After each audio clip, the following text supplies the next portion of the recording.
Today we're going to be talking about how YouTube is changing everyone's education business in 2025. And if you want to be able to sell any type of online course, educational videos, you're going to have to really keep up. But here's the thing, I'm not going to give you a list of the top 10 marketing strategies for 2025 if you're trying to sell online courses or educational material, because you probably already heard that and it isn't what you need. What you need to know is that these old traditional Me Too digital marketing approaches are wasting your time, and that there's a fun way that you can quit doing all of them. So let's dive in, and I want you to ask yourself a question right now. I want you to think to yourself and say, what are you being told right now? What are the things that you're told that you're supposed to be doing on a regular basis? And right now, my personal goal for this is what I want to do is think of it as like a New Year's resolution. I'm going to go cold turkey on 11 commonly accepted digital marketing ideas. So what are the ones that you're being told that you have to do right now? Think about that while I go through the 11 that I'm actually going to quit. So what are they? Very first one that we're doing, no ads. I'm not spending any money on advertising, any kind of Facebook ads, Google search ads, YouTube ads, nothing, no ads, never. I'm not spending any money for any advertising. Number two, SEO, or working at organic search and getting Google search traffic, without paying into it. I'm not doing anything. I've removed any kind of search engine optimization work from my business. There's no plugins on my site from WordPress, for example, that are doing any optimization. Not doing any of it. Crossed it off the list, not going to bother with it. Social media, number three, no social media posting. I'm not doing any content schedule for social media, nothing like that. Crossed it off the list, no more. Now, will I answer social media and be involved in social media? Personally, yes. Will I obviously post everything once in a while? Yes, but I'm not going to be doing anything specifically around a structured content schedule when it comes to social media posting. Number four, no blogging. I'm never going to ever write another blog post again. I hate writing them. I'm not spending any time on them. X, they're crossed off the list completely there. Number five, funnels. If you've been told you have to have a funnel or a marketing funnel with prospects and traffic and leads and all of that stuff, cross, X, gone, no more. Not worrying about it, not focusing on it, not going to talk about it. No funnels. With funnels, no landing pages. So I don't want to be creating landing pages with no menus and a single opt-in and special copy and all of that stuff. Web copy, fancy web copy. Not doing any of that stuff. Gone. Landing pages, gone. Traditional website, gone. If you go to a website designer and say, I need a brand new site, they may come back with some expensive thing about all of the different sections and places and things on your website. None. Taking it all away, just removing it. So no traditional website at all, gone, finished, not going to bother with it anymore. No DMs. What one's in a number 8, I think? 8, 9, 10. Yeah, number 8, no direct messaging or no direct outreach. So if you have a paid LinkedIn account, you can, talk to 250 people a week, I think, that you can actually speak to or reach out to. I'm not going to be doing one-on-one, hey, introduce myself, none of that stuff. Gone, no one-on-one reach out at all. Number 9, I'm not doing any traditional marketing. So the things that I was taught starting that I think of as marketing, not going to be doing them. And that's kind of a grab all, but I think the whole idea of inbound and outbound and offline and online, I'm just trying to get rid of those terms. I'm not going to be worrying about it or looking at it or tracking it or managing it. No low ticket offers, gone, capiche, finished. I'm not going to be selling $27 courses, $47 courses, $97 courses, little things of this, how to get started there. I'm not doing anything low ticket, gone, finished completely. And then the last thing I put on this list, number 11, was no more customers. And what do I mean by no more customers? What I'm really working on personally and for my business is I don't want to have an us versus them kind of approach to the people that I'm working with, that I'm sharing my expertise with. So I don't want to be in a position where it seems like a customer is buying something. I don't want it to be so transactional that there's a stress of you're something now and you're not something there. So if you're thinking about this and you're looking at that and you're going, I'm kind of dragged down with all those 11.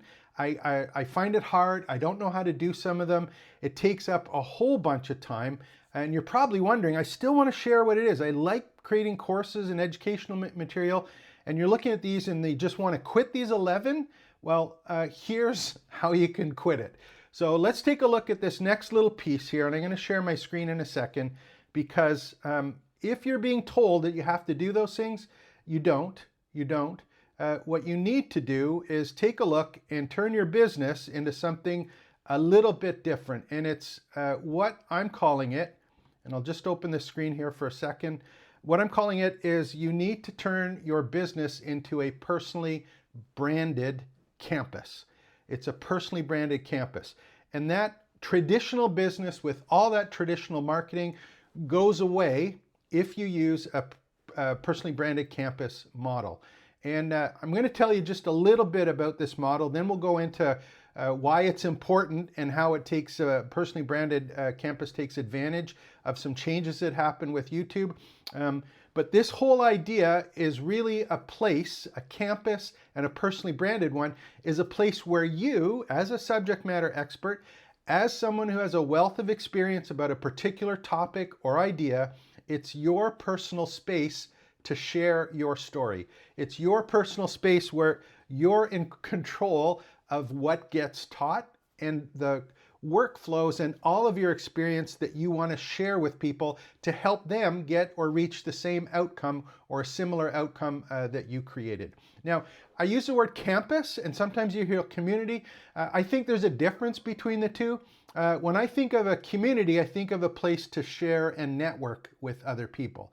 When I think of a campus, I think of a teaching space along with a sharing space. So campus for me includes the ability as you, as the subject matter expert, to share your story and guide people, teach people, share people with others during their experiences doing the stuff that you're kind of looking at. So it's personal, it's your space, it's branded in and around you, your process, your workflow, your information, your experience, and it's a campus where people can learn and share with each other. So can you quit all of those 11 things if you go to a personally branded campus? And why would you ever even want to worry about that? So YouTube has caused a big problem because the way that we traditionally consume information as learners has changed completely, and it's only getting faster with YouTube and with AI. And the part that has changed here is that YouTube has actually created now 3 different types of learners. And those learners, just think about what you do on a regular basis. If you need to learn something right now, what do you do personally? Because I'm thinking that people that you're trying to help do the same thing, and there's 3 types of these learners. The first one is you've got the DIY learners, and this is the traditional learner that you think of. What does a DIY learner do if they need to figure something out? I know personally, I don't even go to Google anymore. I go directly to YouTube. I don't bother with a Google search and get lost in 1,000 links. I go and search for a specific answer to a specific question, and I'm in the DIY space, right? I'm the do-it-yourselfer. So I go to YouTube right now, and if I can't find what I need on YouTube, or I can't get all of the answers that I need on YouTube, what I would do and what most people do is they would buy a course. And when they buy a course, they might even join a membership, because the membership is about in and around a particular topic, not a niche, but a topic. Now, here's the thing with that. How has YouTube changed that? Courses are very difficult to keep up to date, to keep original content, because there is no original content anymore. It's all available on YouTube, and it's AI, all of the AI tools and stuff is going to create more information. So there's going to be a wealth of information, and what used to be a course that people went to buy, they're generating themselves with an AI tool if they don't have the answers. So it's YouTube for search. If they don't have it, they'll generate with AI. They're not going to be buying courses. And in a lot of times, those memberships are only a place where someone has curated some content for them, but it has nothing to do with how it works for them specifically. And that brings us to the kind of next learner. And that next learner is the DWY learner. And those are the people that are the done with you learners. Now, if you get stuck, you bought a course, maybe you joined a membership site, you've done all the the how-to videos on YouTube, and then you go, I can't get it to work for me, or mine's a little bit different. How do I use that, or how does it apply to me? Normally what they'll do is they're the people that are struggling with implementation. Think about what happens if you know something but you're missing a piece, or you don't know which option you should take based on all the information you collected. Those done with you learners, they're looking for someone that has done it before that says, hey, what do I do in this situation? What are the options that are available? If I do this one, what happens? So they need a little more information that's organized and personal to their situation, but more importantly, they want help implementing it. They want someone to actually hold them accountable and get them to do the work. So these people are more than DIY learners. They need a little bit of hand-holding, a little bit of clapping, a little bit of motivation, and someone to say, hey, did you get this done? So that's the done with you learner. And then finally, if someone is a done with you learner, what they'll often do is if they're stuck in one place, they'll go take a one-time workshop so they can ask some questions of the person. But they don't do anything more than that because they're just missing one piece, right? So struggle with implementation, one-time workshop is usually where they go, and they'll usually pay for the workshop. They'll spend some money on this. Finally, there's the done for you learner. And a done for you learner is someone who knows of the big picture. They watch some YouTube videos. Maybe they're looking at, figuring out how to do it. They know what they need, but they don't have the time, nor do they have the technical expertise or want to learn the technical expertise to get something done. So they've got no time and no technical background. What do? If they know they want a campus, they go and they use a traditional agency service. So they'll find an agency, they'll do the search for someone who can do it for them, and they're going to pay to get the entire picture done at one time. And they'll pay for it. So those are the three groups there, right? You've got those three separate groups of learners now. And really YouTube has changed the DIY learners because that content is free on YouTube, lots of it. And if you can't find the content on YouTube, the place that it is now is being generated automatically with AI, okay? So what's kind of next here and how does this actually fit into things? So why would you want a personally branded campus? Why or how does a campus take advantage of those pieces? If you're going to grow your business moving forward in 2025, if those are the changes with those three learners, how are you going to address or change what you're doing so that you can build and grow your business in 2025? Well, here's what a campus uses and how a campus changes the way that you do business based on those different or new learning models. So here's what we're going to look at. The first one is a campus focuses, or a campus business model works with an audience, with members of the campus and colleagues who are part of your campus. So what is an audience? The audience in general is for the DIY learner. Remember I said the DIY learner was all about YouTube and doing that kind of thing? Well, what we're doing now and what this model does is it is about just focusing on YouTube videos, creating YouTube content. Now, some of the other stuff I talk about is a 31, 10, 25, that creating a central topic with all the hub and spoke, the categories around it, and the questions and challenges. That YouTube space is your space to build an audience of people who know, like, and trust you, like the way you present stuff, feel comfortable with you, you've earned their rapport, they have an idea that you're an expert in a field because you are pumping out YouTube content. You're not doing blog posts, you're not doing social media, you are just doing YouTube content. Now, if you're teaching something or sharing experience, you should have lots to say about it, right?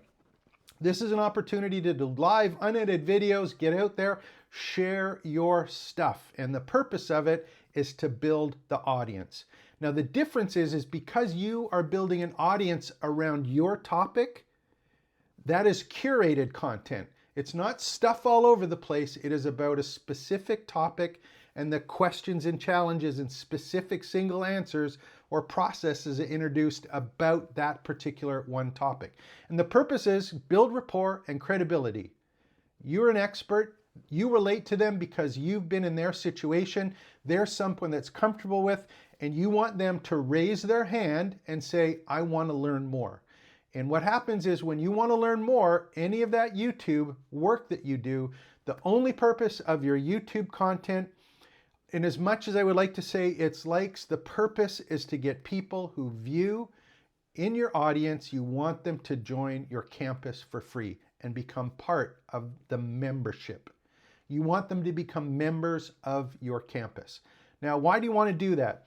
Those are DIY people that are starting to move up, and they want to know, I've got the information, but I need a process. I need a workflow. I'm missing a piece. Normally they went to buy a course, right? What we're going to do is we're actually going to give them the course. I'm giving away all of my courses, all of my mini courses, all my micro courses. That workflow and that process that I've experienced is only available if someone goes and they give me their email address and they become a member of my campus. So the YouTube videos are about getting people to become members and opting in, just joining the campus for free. That's all that it is. So YouTube, member of the campus. And in that group, if I take a look at that group and I'm playing around with it, you're probably going, well, how do I earn some money? These free members, these done with yous, they'll want to appreciate the process that they get taught because it helps the missing pieces for them and saves them time from trying to figure out all themselves. But generally what happens is they will end up asking over a little bit of time, I applied this stuff in the processes you talked about, but my situation is unique. It's a bit different. So how do I apply it here for me? And what happens in your campus is anytime that someone has to interface with you on your privately branded campus, if they need help on implementation to applying the information, that's when they're going to take one of your workshops and pay for it, or be in a blended cohort, which is about one of the topics that they need help in specifically. But it's you as the educators, the person teaching, being able to say, yeah, here's a course. And if you get some feedback in the community from people about situations, you can guide them towards saying, hey, you really need to be involved in this cohort or this workshop. We're going to be doing it live. You can ask questions about your situation. And in a workshop, what you're doing is you're keeping people personally accountable for implementing what it is that you've already taught them in terms of the information or content.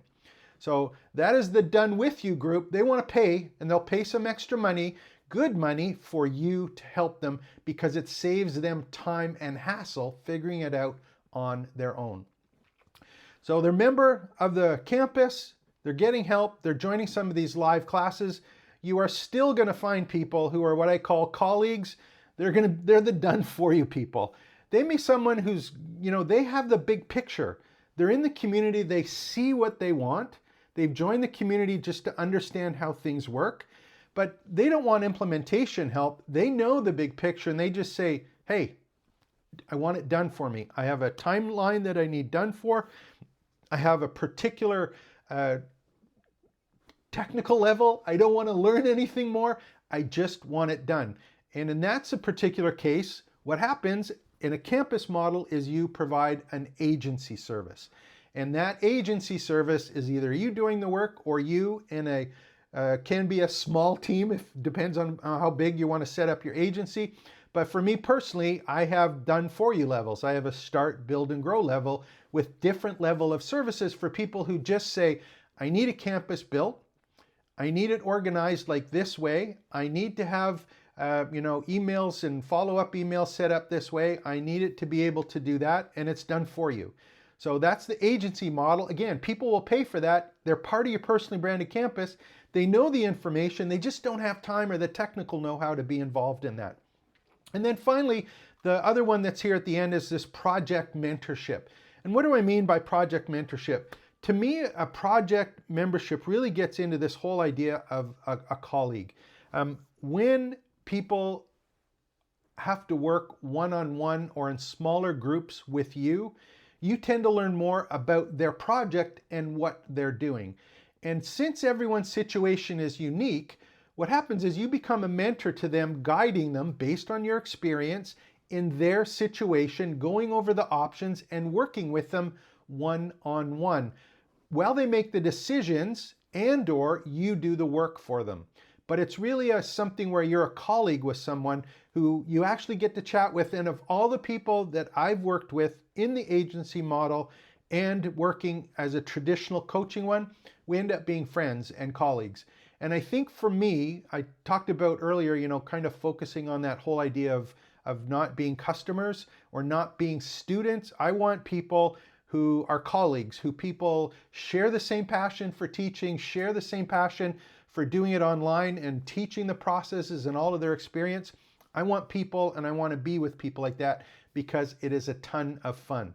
Notice that all three of these things in a campus are personal because it's me talking about all of this stuff that I'm excited about. It's fun doing it.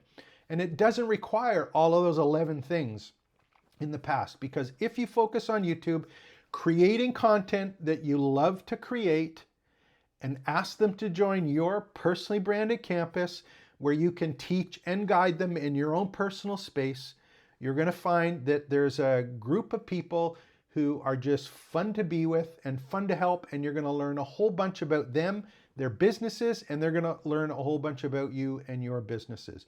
Now, I understand this isn't for everyone. I get it. Not everyone wants to, be friends with everyone or call it whatever they want.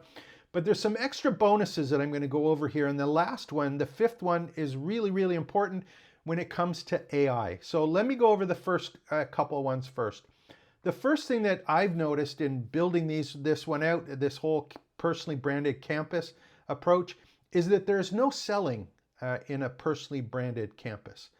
The selling is educational content that people relate to, that you earn the rapport, that they understand how you teach, what it is you're teaching, the approach that you're taking. It's not about you doing a web copy and sales page. You don't have to do that.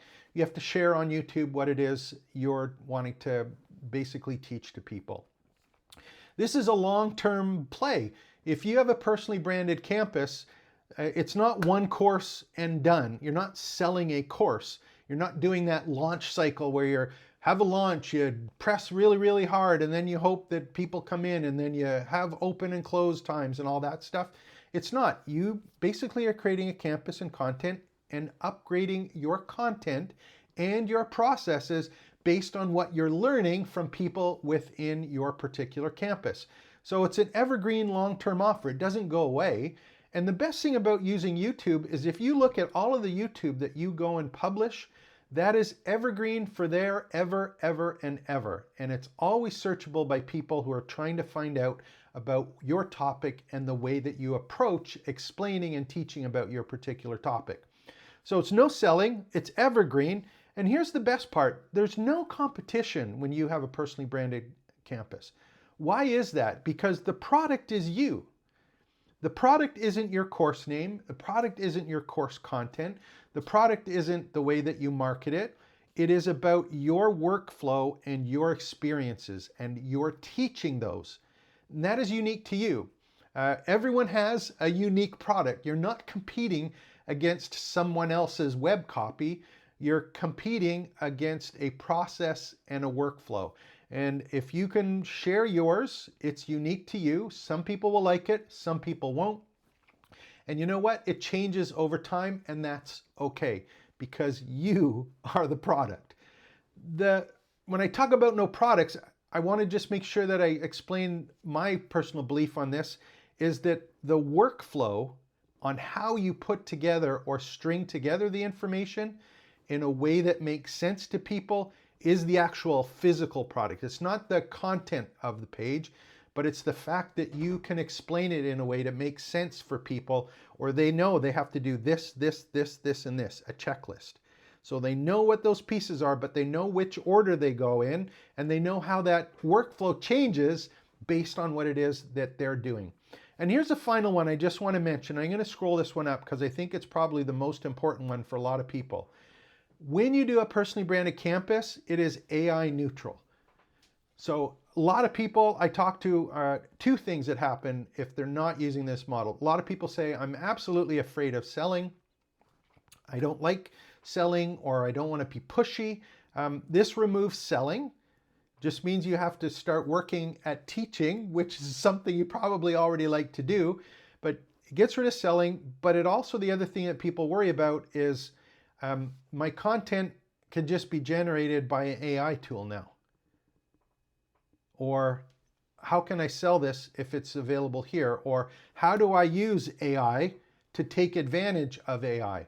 This personally branded campus is AI neutral. It means you don't have to worry about it anymore. And the reason you don't is because the only place that you should end up using AI, and the only place that you would want to use AI, is in organizing the content and being or finding ways to leverage that workflow with your personal experience. So you can use AI tools to work on segments and or groupings and or ways to explain things, but it's you and your workflow that is being applied so you can leverage the AI tool. It's not your AI tool creating the content, it's the AI tool supplementing and leveraging your experiences and your current workflows.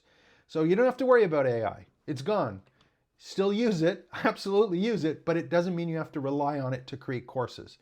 So this personal business campus is what I teach. Privately branded campus, is what I teach at trainingsites.io. You can, go below, join up. This is the only thing that I have here. This is the only thing where I ask people, go and join the campus. It's free to join.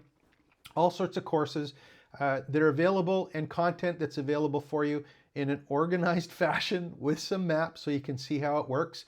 So go and join up. Hopefully it makes sense to you. If you have questions on the campus, you can be in some of the spaces and ask me about technical stuff, which tools that I could use, that kind of thing. You can get general stuff. We have events on a regular basis. Some of them are open and not paid, so we have live Q&As for people. It's not teaching a structured one as a workshop, but it's just an open chance to come in every Wednesday and talk about that. And if you do need more done with you services, we have that. And if you want done for you, we have that as well. So make sure to go and check that out. I'd love to see you in the campus and see what your business is about and what you're trying to do. And as always, like and subscribe to the channel. Make sure you join us. Do these videos every day, sometimes 2 a day. And hopefully you'll find something of value here and want to follow up in the campus and or watching some of the other courses here. So my name is James, trainingsites.io. Take care and expect the best.